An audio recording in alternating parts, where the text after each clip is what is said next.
Assalamualaikum warahmatullahi wabarakatuh. Selamat datang di kelas matematika. Bertemu lagi dengan Ibu. Oke, pada kesempatan kali ini Ibu akan membahas sistem pertidasamaan dua variabel, yaitu adalah linear kuadrat dan kuadrat linear. Oke, jadi di sini ada kata kuncinya yaitu pertidasamaan. Jelas kalau pertidasamaan ini nanti bentuknya adalah lebih besar, ya tandanya, atau lebih kecil, atau lebih besar sama dengan, dan lebih kecil sama dengan. Itu pertidasamaan. Oke, kemudian dua variabel tentunya bisa jadi ada X dan ada Y. Dan ada linear, ada juga kuadrat, atau dibalik kuadrat dan linear. Oke, kalau misalkan linear, kalian perlu ingat kembali ya. Kalau linear itu kan bentuknya Y sama dengan AX plus B, di mana variabel tertingginya berpangkat 1.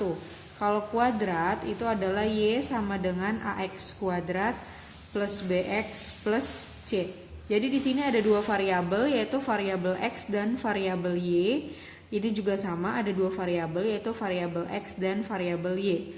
Untuk A, B, dan C-nya ini adalah koefisien ya. Nah, dari sini kita akan membahas dulu pertidasamaan kuadrat. Apa sih yang dimaksud dengan pertidasamaan kuadrat? Pertidasamaan kuadrat itu adalah pertidasamaan yang memuat variabel tertingginya adalah berpangkat 2. Oke, kalau misalkan kita punya bentuk umum, Ibu tuliskan dulu bentuk umumnya ya. Bentuk umum persamaan dulu ya. Bentuk umum persamaan kuadrat.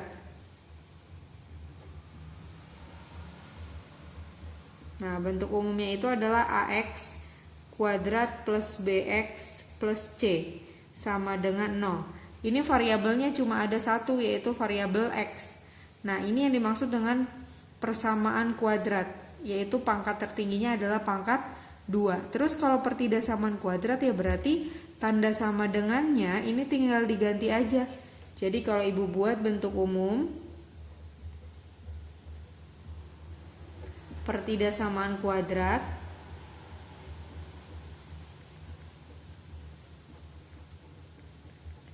yang seperti apa? AX kuadrat plus BX plus C, misalnya tandanya lebih besar dari 0. Nah, seperti ini yang dimaksud dengan pertidasamaan kuadrat.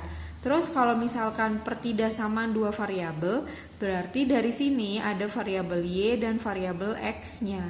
Oke, kalau misalkan kita buat contoh, kemarin kan kita udah sempat bahas, tentukan himpunan penyelesaian dari X kuadrat plus 4X plus 4, misal lebih dari 0. Berarti ini digimanakan? Ya, ini difaktorkan ya. Faktornya adalah X plus 2, X plus 2. Tandanya lebih besar dari 0. Berarti X-nya adalah min 2 dan ini juga sama min 2 ya. Nah, oke, berarti gimana?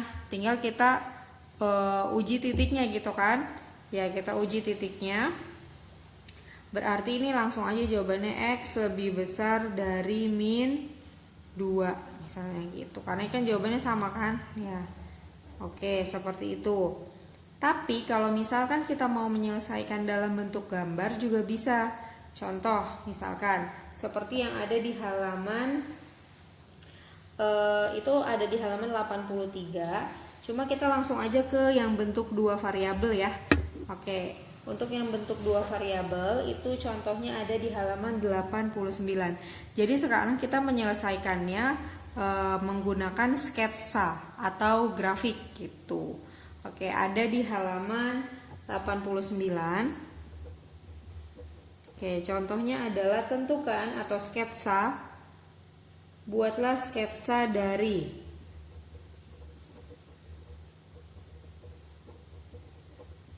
Y lebih besar dari X kuadrat min 2X min 3 ini disebut dengan pertidasamaan dua variabel. Pertidasamaan kuadrat dua variabel namanya ya.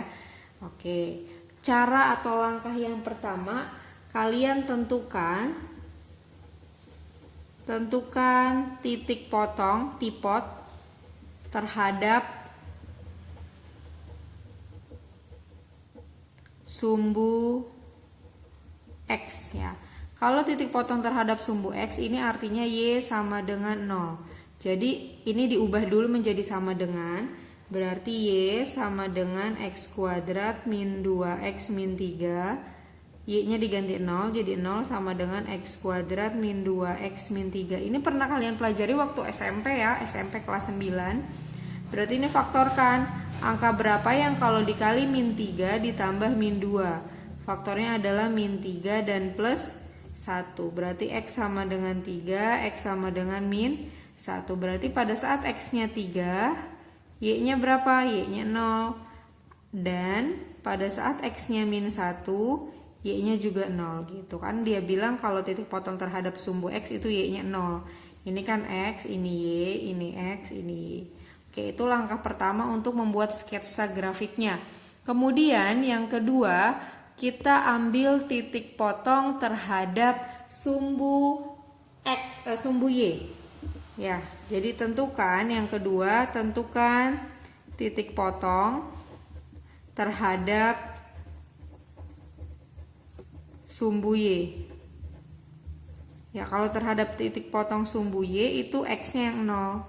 Jadi ini Y sama dengan X kuadrat min 2X min 3.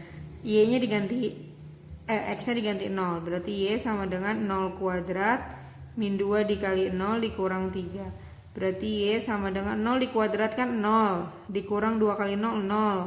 0 dikurang 3 berarti min 3. Berarti pada saat X-nya 0, Y-nya min 3. Berarti titik potong terhadap sumbu Y adalah 0, min 3. Gitu. Oke. Selanjutnya setelah itu kita cari titik puncak. Titik puncak. Cari titik puncak. Puncak itu apa sih? Ya, puncak itu kan tertingginya ya. Titik puncak. Apa rumusnya? Rumus dari titik puncak atau ini adalah XP, YP. Untuk XP-nya itu rumusnya adalah min B per 2A. Untuk YP-nya ini tinggal substitusi XP ke dalam sini, atau boleh Ibu kasih rumusnya D per min 4A. Apa itu D? Diskriminan, yaitu B kuadrat min 4AC per min 4A. Jadi ini Ibu hanya mengulang saja sebenarnya karena SMP kalian pernah pelajari. Oke, kita cari. Ini kan ya bisa kita tentukan nih dari sini. A-nya berapa? A itu koefisien nih. A itu adalah yang di depan X kuadrat, ini 1. B itu siapa? B itu yang di depan X. B-nya berapa? Min 2. C itu siapa? C itu yang mempunyai konstanta. Konstantanya itu adalah min 3. Berarti kalau kita cari XP, min B, min 2 per 2 kali AA-nya adalah 1. Berarti 2 dibagi 2, ini 1. Maka XP-nya adalah 1. YP, B kuadrat min 4AC, B-nya dikuadratkan. Min 2 kuadrat, min 4 kali A, A-nya 1, C-nya min 3. Per min 4A. Berarti min 2 dikuadratkan 4. Min 4 kali 1, min 4. Min 4 kali min 3 plus 12. Ini min 4A, A-nya 1 ya. Berarti min 4 kali 1, min 4. Berapa hasilnya? 16 dibagi min 4. Berarti jawabannya min 4. Maka didapatlah titik puncaknya atau XPYP-nya adalah 1, min 4. Seperti itu. Ya, oh ya maaf terlewat. Jadi perlu kalian tahu ya, ini kalau kuadrat ini kalau digambarkan nanti dia berupa parabola. Jadi Ibu buat ya. Kalau di sini Ibu tambahin kalau linear ini pada saat digambarkan berupa garis lurus seperti ini misalnya gitu. Kalau kuadrat ini pada saat digambarkan adalah parabola.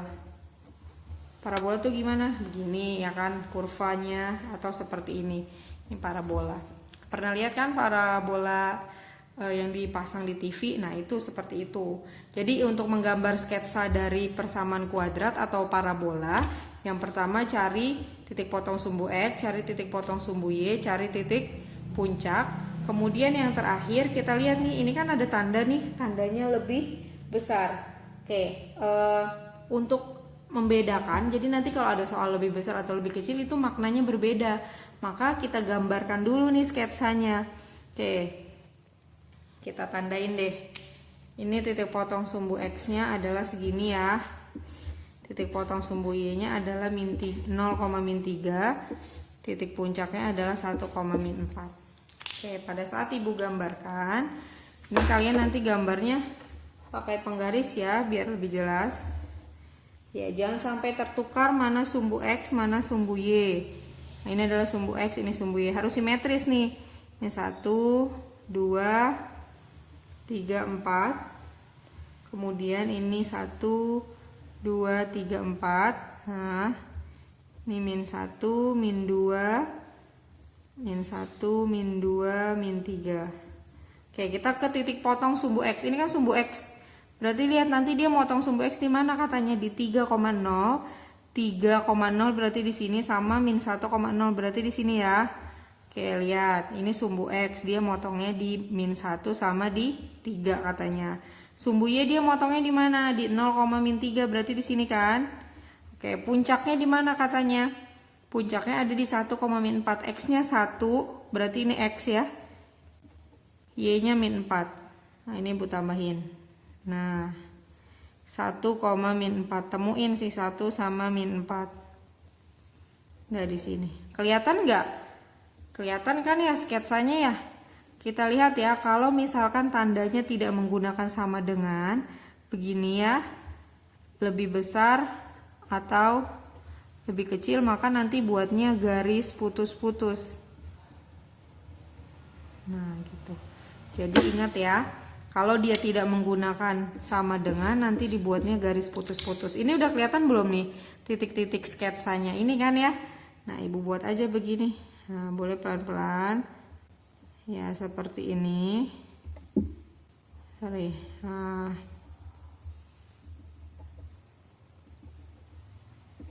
ini harusnya pulpennya warnanya lebih dari 1 ya, ini bu, warnanya cuma ada hitam. Ini biar lebih jelas ini. Ini putus-putus ibu buat. Nah, ini disebutnya adalah kurva atau parabola, dia terbuka ke atas. Terus ada lebih besar, ada lebih kecil. Jadi kita butuh arsirannya. Di mana sih arsiran? Di dalam atau di luar? Nah, cara mengetahuinya kalian ambil satu titik yang berada di sini, yang berada di dalam kurva. Di sini ada berapa? Ada 0,0 misalnya, ada 1,1, ada 2,1, ada 2,2, terserah ya. Jadi di situ di buku paket sudah dijelaskan, ambillah salah satu titik koordinat yang berada di dalam parabola. Ibu tulis lagi di sini ya. Ambil titik yang ada di dalam parabola. Bebas mau yang mana aja. Ini ibu di buku paket dia ambilnya 1,0. Ibu ambilnya di sini. Ini kan masih di dalam parabola kan. Ibu ambilnya 0,0. Oke. Ini ibu ambil 0,0. Terus masukin ke soalnya.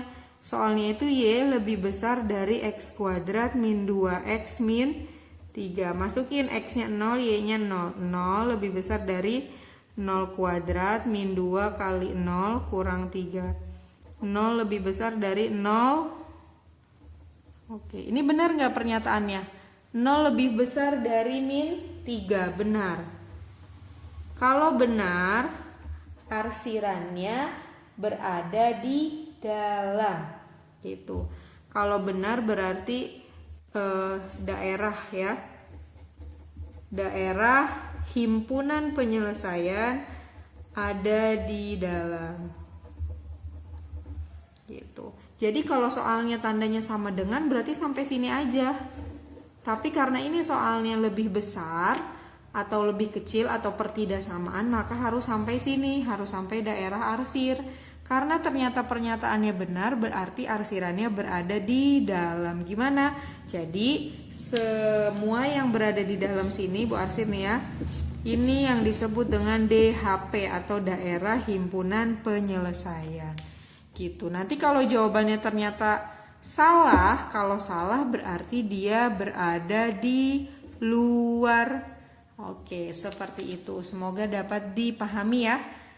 Ya, Ibu sampaikan satu penjelasan ini dulu. Kalian pahami dan coba cermati. Apabila ada yang ingin ditanyakan, bisa langsung tanyakan kepada Ibu.